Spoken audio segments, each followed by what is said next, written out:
Hello dear. हमारा chapter जो साना साना हाथ जोड़, इसको आप पेज नंबर 25 का फर्स्ट पैरा हमें एक्सप्लेन या रीड करना था। अंधेरा होने से पहले किसी प्रकार डगमगाती शिलाओं और पत्थरों से होकर तिस्ता नदी की धारा तक पहुंची। बहते पानी को अपनी अंजलि में भरा तो अतीत भीतर धड़कने लगा। स्मृतियों में कौंधा। हमारे यहाँ जल को हाथ में लेकर संकल्प किया जाता है। क्या संकल्प करूं? पर मैं संकल्प की स्थिति में नहीं थी। भीतर थी एक प्रार्थना, एक कमजोर व्यक्ति की प्रार्थना।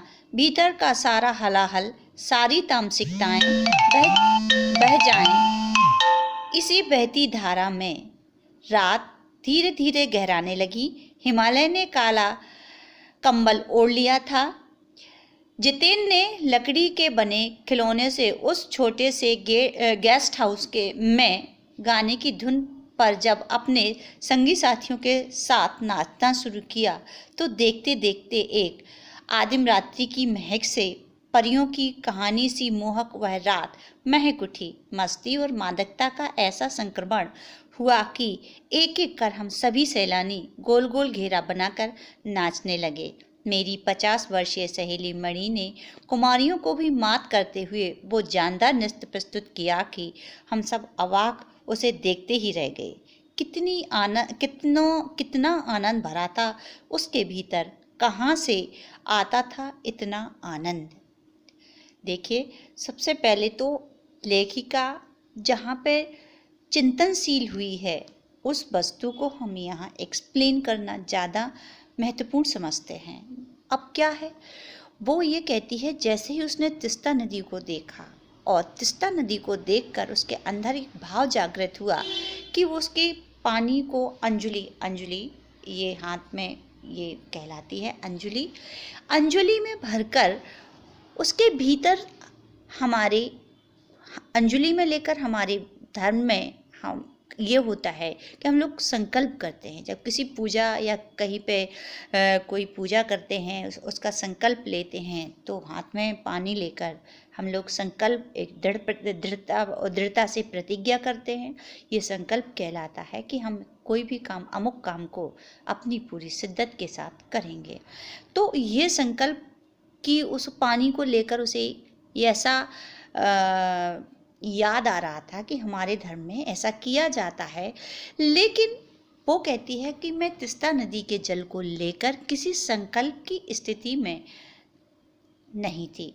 वो मानसिक तौर पर कोई संकल्प नहीं लेना चाहती थी। लेकिन वो एक चीज़ आगे भी और कहती थी। उस समय उसे अपना व्यक्तित्व बहुत छोटा लग रहा था और प्रकृति के सामने लेखिका नतमस्तक थी। प्रकृति के सामने मनुष्य मात्र का व्यक्तित्व के बारे में अगर हम बात करते हैं तो लेखिका को तुच्छ व्यक्तित्व नजर आ रहा था और लेखिका प्रकृति के सामने नतमस्तक थी।